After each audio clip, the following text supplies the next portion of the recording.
नमस्कार प्रिय विद्यार्थियों, मैं शिवदयाल धाकड़ आप सभी का हार्दिक अभिनंदन स्वागत करता हूं। विद्यार्थियों, आज मैं आपके सामने एक ऐसी प्रेरणादायक कहानी लेकर आया हूं जो कहीं ना कहीं आपके जीवन में बहुत ज़्यादा काम में आने वाली है। तो विद्यार्थियों सुनिएगा आप, ये कहानी क्या है। एक बार की बात है, एक किसान के अक्सर आप जानते हो काम क्या होते हैं। मेनली उसके काम जो मुख्य रूप से उसके काम होते हैं खेती बाड़ी के। तो एक बार किसान क्या है, अपने खेत में हल से क्या है खेत की जुताई कर रहा था। तो उसकी पत्नी जो है वो खाना बना के उसके किसान के वो खाना लेके आती है। जब किसान खेत की जुताई कर रहा था उसी दौरान उसकी पत्नी उसके लिए भोजन तैयार करके खेत में गई और किसान को पत्नी ने आवाज़ दी कि मैं आपके लिए भोजन लेके आ गई हूँ, आप भोजन कर लीजिएगा। किसान अपने बैलों को छोड़कर हल को रख के भोजन करने के लिए पत्नी के पास आया। पत्नी ने जो भोजन लेके आई थी वो पति के सामने रखा और बोला कि ये भोजन कर लीजिएगा। पत्नी 6 रोटियां लेके आई थी। उन 6 रोटियों में से 2 रोटी किसान ने अपने बैलों को खिला दी। एक एक रोटी उसने दोनों बैलों को दे दी। पत्नी ने कहा, आप बैलों को क्यों खिला रहे हैं, रोटी मैं आपके लिए लेके आई हूं। किसान ने कहा,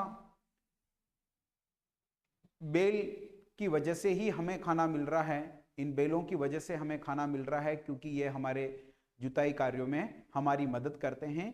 तो जिनसे हमें भोजन की प्राप्ति हो रही है तो उनको भी हमारे को थोड़ा अपने हिस्से का भोजन उनको देना मेरे हिसाब से उचित है।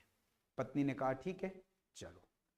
जैसे ही भोजन करने बैठा किसान ने कहा कि 2 रोटी आप ले लीजिएगा, फिर 2 रोटी मैं खा लूंगा।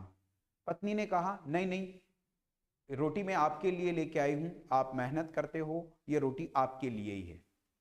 किसान ने कहा नहीं, इसमें से आधी रोटी आप लीजिएगा क्योंकि हम तो केवल अनाज कमा के आपके पास रख देते हैं, आप लोग इसकी सफाई करते हो, फिर उसको एक तरीके से उसका आटा बना के फिर रोटी बना के फिर आप हमारे को खिलाते हो, तो कहीं ना कहीं आप भी इस रोटी में आपकी भागीदारी बहुत ज्यादा है, आप भी हमारे साथ भोजन कीजिएगा। पत्नी ने कहा ठीक है, आप नहीं मानते हैं तो मैं भी भोजन करती हूं। फिर क्या हुआ, जैसे ही किसान भोजन करने बैठा उधर से एक महात्मा गुजर रहे थे। महात्मा के साथ बहुत सारे चेले भी थे। तो किसान ने महात्मा को आवाज लगाई कि हे गुरुवर भोजन कर लीजिएगा। तो महात्मा किसान के पास आए और किसान के पास बैठे बातें चीते हुई। फिर किसान ने दोबारा आग्रह किया, हे गुरुवर आप भोजन कर लीजिएगा। तो जैसे ही महात्मा भोजन करने के लिए बैठे उसमें से अब 2 रोटी पत्नी को दे दी। अब उसके पास केवल 2 रोटी थी, उनमें से 1 रोटी उसने महात्मा को परोस दी और 1 रोटी अपने स्वयं के लिए रख ली। महात्मा भी किसान के साथ जैसे ही भोजन करने लगे, एक बहुत बड़ा आदमी, बहुत जो धनवान था, वो 56 भोग बना के महात्मा के पास लेके आया। हे गुरुवर आप इस खाने को छोड़ दीजिएगा, इस खाने में कोई दम वाली बात नहीं है, देखो रोटी के नमक लग रहा है, इसके घी भी नहीं लग रहा है, आप ये खाना त्याग दीजिए, मैं आपके लिए जलेबी है ना, ये मिठाई वगैरह सारी चीजें, कचौरी समोसे सब मैं आपके लिए बढ़िया से तैयार करके लेके आया हूं, आप गुरुवर ये खाना लीजिएगा। तो संत ने कहा, गुरुवर ने कहा नहीं, मेरे लिए यही खाना उचित रहेगा, जो किसान के पास जो खाना है, किसान जो मुझे खिला रहा है, मेरे लिए यही खाना उचित है। तो वो बड़ा आदमी नाराज हुआ थोड़ा सा। उसने गुरुवर से कहा, गुरुवर आप मेरे खाने का अपमान क्यों कर रहे हैं, मेरे खाने का अपमान मत करो आप। उन्होंने कहा, हे राजन मैं आपके खाने का अपमान नहीं कर रहा हूं, लेकिन इसके खाने में और आपके भोजन में कुछ अंतर है। राजन ने कहा, क्या अंतर है, क्या गुरुवर आप बढ़िया खाना नहीं खाना चाहते हो, क्या मैं आपके लिए जो एक खाना लेके आया हूं क्या आप इसको पसंद नहीं करते हो, क्या इतना बढ़िया मैं खाना लेके आया हूं, आप क्यों इसको नहीं खाना चाहते।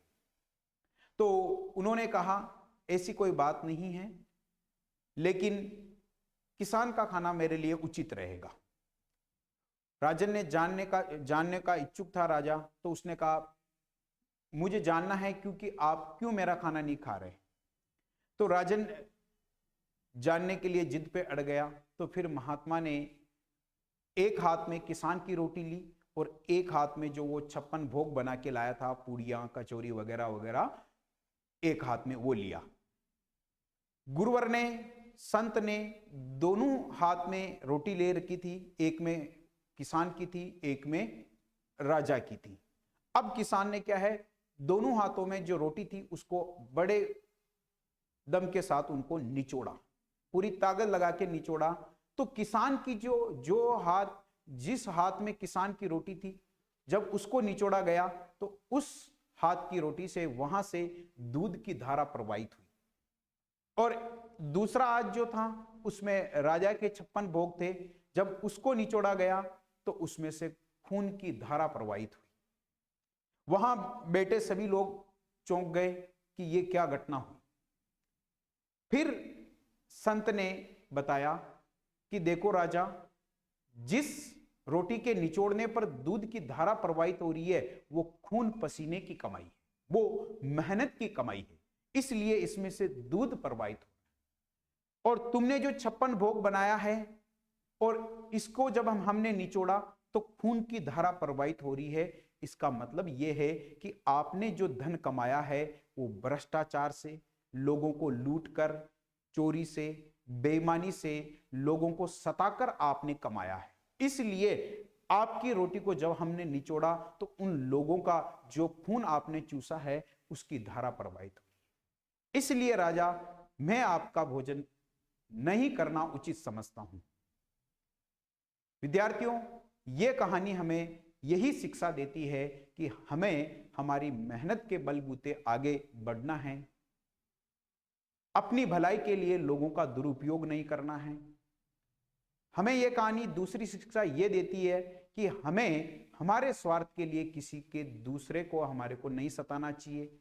ईमानदारी से, मेहनत से किसान की भांति हमें कमाना है। वही कमाई ईश्वर हमारी नोट करता है और हमें उसी का फल मिलता है। जो पाप की कमाई है उसका हमें कोई फल नहीं मिलता है, हम केवल पाप के शिकार हो जाते हैं जिसका परिणाम उचित नहीं होता है। विद्यार्थियों, उम्मीद करता हूं ये कहानी आपको बहुत पसंद आई होगी। धन्यवाद।